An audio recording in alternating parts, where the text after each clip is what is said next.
2024 टी20 world cup की तैयारियों को सबसे बड़ा झटका लगा है साउथ अफ्रीका में। और अब ये जो झटका लगा है वो लगा है दूसरे टी20 मुकाबले में टीम इंडिया की हार के साथ में। लेकिन इस हार की वजह से अब सवाल उठ रहा है कि क्या हम ऐसे ही वर्ल्ड कप 2024 की तैयारी करेंगे? आखिरकार क्या होगा 2024 के टी20 वर्ल्ड कप में अगर हम अफ्रीका में ऐसे हार रहे हैं? तो आज हम जानेंगे इस वीडियो में कि इस अफ्रीका में जो दूसरा टी20 मुकाबला था जिसमें हमारी हार हुई है, इस हार के आखिरकार हम आपको वो 3 गुनहगार बताएंगे जिसकी वजह से टीम इंडिया को हार का सामना करना पड़ा है और कई सारे सवाल उठ खड़े हुए हैं। और आखिरकार ऐसा क्या था जो अगर ना होता तो भारत की जीत पक्की थी और वो रही हार की एक और सबसे बड़ी वजह। बताएंगे इस वीडियो में एक-एक करके हम वो तीनों हार के गुनहगार के बारे में बात करेंगे जो आप भी जानना चाहेंगे। तो वीडियो को अंत तक देखिएगा, पसंद आ जाए तो लाइक कीजिएगा, शेयर कीजिएगा दोस्तों में, चैनल सब्सक्राइब नहीं किया है तो जरूर कर लीजिएगा। लाइक की टारगेट का संख्या है हमारा 2000, तो प्लीज लाइक कर दीजिएगा और चैनल पर अगर आप नए हैं तो सब्सक्राइब करके हमारे क्रिक रोस्ट की फैमिली में आप भी शामिल हो जाइए। चलिए वीडियो शुरू करते हैं। टीम इंडिया बड़ी उम्मीदों के साथ में अफ्रीका में गई थी कि भाई वहां पर 3 टी20 मुकाबले मिलेंगे, तैयारियां जबरदस्त हो जाएंगी। पहले मैच में तो बारिश ने तैयारियों पर पानी फेर दिया। दूसरे टी20 मुकाबले में जब हम उतरे मैदान पर पोर्ट एलिजाबेथ में, वहां पर ऐसी उम्मीद जताई जा रही थी कि चलो भारतीय टीम कुछ अच्छा करेगी। भारतीय टीम अच्छा क्या करने के चक्कर में भारत के दोनों ओपनर जीरो पर निपट गए और उसके बाद टीम इंडिया के लिए सूर्य कुमार यादव की शानदार बल्लेबाजी रही, रिंकू सिंह का शानदार फिनिश रहा। हालांकि 19 ओवर 3 गेंदें ही हुई थी, बारिश आ गई, 180 रन भारतीय टीम ने बनाए, लेकिन रिवाइज टारगेट दिया गया अफ्रीका की टीम को और उन्होंने 152 रन का जो टारगेट उनको दिया गया था उन्होंने 7 गेंदें रहते ही पूरी कर ली। अब आप कहेंगे बड़ी तेजी से बैटिंग की होगी, उन्होंने बड़ा कमाल कर दिया, तो भारतीय टीम करती तो करती क्या।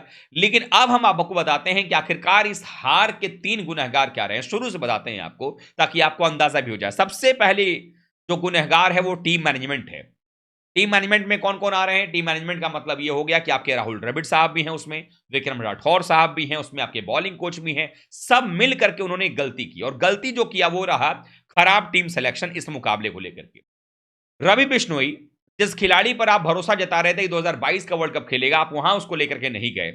आप जिसको युजवेंद्र चहल का रिप्लेसमेंट बताते हैं, वो खिलाड़ी जो है ऑस्ट्रेलिया सीरीज में शानदार बॉलिंग कर रहा है, पावर प्ले में आके बॉलिंग कर रहा है, डेथ ओवर में बॉलिंग कर रहा है, मिडल ओवर में बॉलिंग कर रहा है और उस खिलाड़ी को आप इस मुकाबले में दो कौड़ी का भी नहीं समझते हैं और उसको आप नहीं खिलाते हैं। उसके अलावा अगर देखेंगे तो ऋतुराज गायकवाड़ बैठ गए, ईशान किशन की जगह तिलक वर्मा को खिलाया गया, या यूं कह लें कि जितेश शर्मा को खिलाया गया। और वो जितेश शर्मा जिन्होंने पूरे मैच के दौरान जो है विकेट कीपिंग भी उस तरीके की नहीं की और बैटिंग में तो खैर कुछ कर ही नहीं पाया जो ईशान किशन ने ऑस्ट्रेलिया के खिलाफ करके दिखाया था। तो ऐसे में सवाल ये उठता है कि फिर आखिरकार ईशान किशन को ड्रॉप क्यों किया गया जबकि ईशान किशन फुली फिट थे। तो अगर ईशान किशन फिट थे फिर भी जितेश शर्मा खेले और तिलक वर्मा नंबर 3 पर ईशान की जगह बैटिंग करते नजर आए। तिलक वर्मा से प्रॉब्लम नहीं है, प्रॉब्लम है कि अगर आपको विकेट कीपर बैटर चुनना ही था तो जो फॉर्म में था उसको क्यों नहीं चुना गया, बजाय इसके कि आपने जितेश शर्मा पर किया एतबार। क्या यहां पर जितेश शर्मा ही वर्ल्ड कप खेलेंगे तो ईशान का फिर से क्या होगा? क्या फिर से ईशान के साथ में छल किया जाएगा? क्या फिर से ईशान किशन को जो है कहा जाएगा भैया आप अपना वेट कीजिए 2026 के टी20 वर्ल्ड कप का? ये रहा दूसरा सिलेक्शन। अब बात कर लेते हैं कि इसके अलावा क्या हुआ है सिलेक्शन में। तो जितेश शर्मा, बिश्नोई और आपके साथ ही साथ अगर देखें तो ईशान किशन, इन तीनों को नहीं खिलाया गया। दूसरी वजह रही है हार की, वो रही ओपनर्स का जल्दी आउट होना। हमारे दो ओपनर्स जो वीजा लेने की तैयारी में है कि भाई 2024 टी20 वर्ल्ड कप की टिकट मिलेगी, रोहित के साथ में ओपनिंग कौन करेगा? मेरा मानना है यशस्वी जायसवाल ओपनिंग करेंगे, कुछ लोगों का मानना है गिल करेंगे, कुछ लोगों का मानना है गायकवाड़ करेंगे। तो गायकवाड़ को तो इन्होंने सिलेक्ट ही नहीं किया और उसके बाद ये साबित कर दिया कि गायकवाड़ नहीं खेलेंगे, मतलब कि गिल और जायसवाल में ही कोई आएगा। और ये दोनों महोदय आते के साथ ही आउट होकर चले गए। 5 गेंदें खेली, 3 बॉल पर 0 बना करके जायसवाल आउट, बनाना भी क्या था, 0 पर तो आउट ही थे। और 2 गेंदों में 0 पर आउट हो गए शुभमन गिल। यानी जिस टीम के 2 ओवर में 6 रन स्कोर हो और दोनों ओपनर पवेलियन हो 0-0 बना करके, तो इसका मतलब है कि उस टीम की शुरुआत खराब होती है। लेकिन यहां पर सूर्य कुमार यादव की जो 50 रही, 56 रन की पारी उन्होंने खेली, उसके बाद 39 गेंदों में 68 की पारी जो रिंकू सिंह ने खेली, उसने लाज बचाई टीम इंडिया की, 180 बना दिया। अब 180 बना, बारिश की वजह से जब खेल रुका, उसके बाद जब खेल रिवाइज किया गया तो डीएलएस रूल के हिसाब से अफ्रीकी टीम को टारगेट दिया गया भाई आप 15 ओवर में 152 बना लो। अब 152 बनाने के लिए हुआ कि भाई चलिए शुरुआत आपने किया है, पहला ओवर सिराज आए, थोड़ा बदकिस्मत रहे, एज लगा, कैच नहीं हुआ, बाउंड्री भी चली गई ऊपर से। लेकिन उसके बाद अर्शदीप सिंह आते हैं। अर्शदीप सिंह वो गेंदबाज हैं, कोई बुरा माने भला माने, जो जिनके 10 मैच में से 9 मैच खराब होते हैं, 1 मैच अच्छा करते हैं और उनके प्रशंसक हवा में उछलने लग जाते हैं। सच्चाई यही है। कुछ लोग मुझे कह देते हैं कि आप तो पंजाबियों के खिलाफ हो। भाई मैं पंजाबी के खिलाफ नहीं हूं, मैं परफॉर्मेंस के पक्ष में या विपक्ष में हूं। युवराज सिंह के बारे में मैं खूब चर्चा करता हूं क्योंकि युवराज सिंह ने वर्ल्ड कप जिताया है। शुभमन गिल अच्छा खेलते हैं, तारीफ बनती है, वही पंजाब से हैं, तो बात वो नहीं है।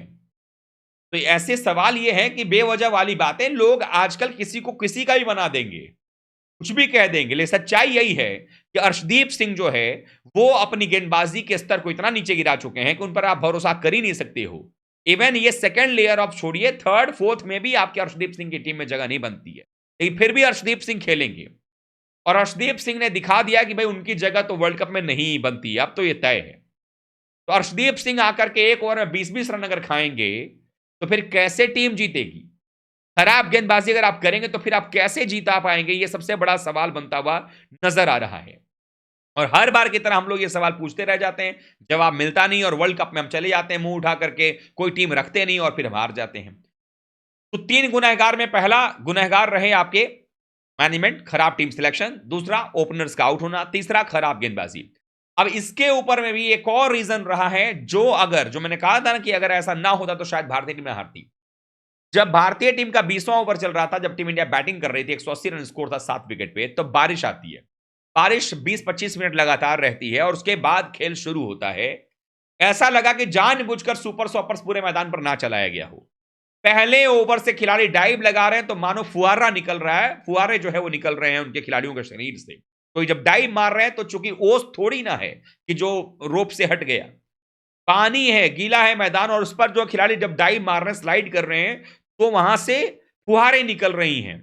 और वहां पर जब गेंद बाउंड्री पर 2-4 बार बाउंड्री लाइन की तरफ गई है, उसके बाद गेंद गीली हो गई, जहां पर बॉलर लेंथ डालना चाहता है वहां डल नहीं रहा है। और खराब गेंदबाजी तो हमारे गेंदबाजों ने किया ही है, इसमें तो कोई दो राय है ही नहीं। और ऐसे में वो गीला मैदान, जिसको कि देखना चाहिए था अंपायर्स को और रेफरी को कि क्या वहां मैच कराना चाहिए, और इसी के लिए आप लोगों ने अगर देखा हो तो राहुल द्रविड़ नीचे उतर के गए टाइम आउट के समय में, अंपायर से कहा कि ये क्या है, और फिर उन्होंने दिखाया भी, ये देखिए कैसे पानी निकल रहा है यहां से। तो ये चीज कुल मिल करके 3 गलतियां तो भारतीय टीम की तरफ से हुई, 3 गुनहगार तो टीम इंडिया का मैनेजमेंट भी हो गया, दोनों ओपनर्स हो गए और प्लस गेंदबाजी खराब हो गई। चौथा कारण भी अगर आप इसमें जोड़ना चाहें तो ये एक आउटफील्ड जो है वो बड़ा मैटर करता नजर आया, जिससे कि हमारे गेंदबाजों के पास दिक्कत हो गया। शुरू में ग्रिप मिला ही नहीं बॉल पे, फिर भी हम मैच वहां तक ले गए। इसमें दाद देनी पड़ेगी टीम इंडिया के गेंदबाजों की कि बाद में जब गेंद थोड़ी चेंज हुई है तो भी ऐसा हुआ है। लेकिन आई होप कि अब अगला मैच जोहान्सबर्ग में है, जहां पर बारिश का साया दूर दूर तक अभी तक तो नहीं है। अगर बारिश वहां नहीं होती है, मौसम साफ रहता है, तो असली टेस्ट वहां पर होगा। और आई होप कि जब अगले प्लेइंग 11 का ऐलान होगा, जब कल मुकाबला खेला जाएगा, तो हम सब ये उम्मीद करेंगे कि कल के मुकाबले में एक बेहतर टीम खेले। ईशान किशन को किसी भी हाल में लाइए टीम के अंदर में। रवि बिश्नोई को खिलाना जरूरी है, अगर आपको खिलाना है तो आप देख लीजिए कैसे खिलाएंगे, कहां पर खिलाएंगे। लेकिन आपको टीम में ईशान किशन को लाना जरूरी है, ताकि ईशान आएंगे विकेट कीपर बल्लेबाज के तौर पर होंगे। तिलक वर्मा को ड्रॉप करने की आवश्यकता नहीं है, लेकिन ईशान को खिलाने की आवश्यकता है। और अगर ऋतुराज गायकवाड़ फिट हो जाते हैं, कोई इल नहीं है अगर, तो ऋतुराज गायकवाड़ को यशस्वी जायसवाल के साथ ओपनिंग करवाइए। शुभमन गिल का परफॉर्मेंस 2 कौड़ी का परफॉर्मेंस है टी20 में। जो 12 मैचेस उन्होंने खेले हैं उसमें 300 के आसपास रन बनाए हैं, उसमें से भी एक मैच में 126 रन है, एक मैच में 46 से 47 रन है। अगर इन्हें निकाल दिया जाए तो 12-13 का औसत मात्र बच जाता है। और ऐसे बल्लेबाज की हमारे टीम में ओपनर के तौर पर तो टी20 में जगह नहीं है। अब देखना होगा टीम मैनेजमेंट क्या फैसला करती है। आप क्या सोचते हैं इस हार को लेकर के और अपने वर्ल्ड कप की तैयारी को लेकर के, कमेंट कर बताइएगा। वीडियो को लाइक कीजिएगा, अपने दोस्तों में शेयर कीजिएगा। चैनल पर अगर आप नए हैं तो क्रिक रोस्ट की फैमिली में सब्सक्राइब बटन दबा करके अभी शामिल हो जाइए, क्योंकि यहां पर आपको मिलता है लगातार मैच वाले दिन पर pre match, mid inning, post match show, और रोजाना सुबह 7 बजे रिसर्च बेस्ड कंटेंट, और नॉन मैच डे पर जिस दिन मैच नहीं होता है शाम 7 बजे शो में। तो मिलते हैं शाम 7 बजे के शो में, तब तक के लिए आप सभी का बहुत बहुत धन्यवाद। थैंक यू सो मच दोस्तों।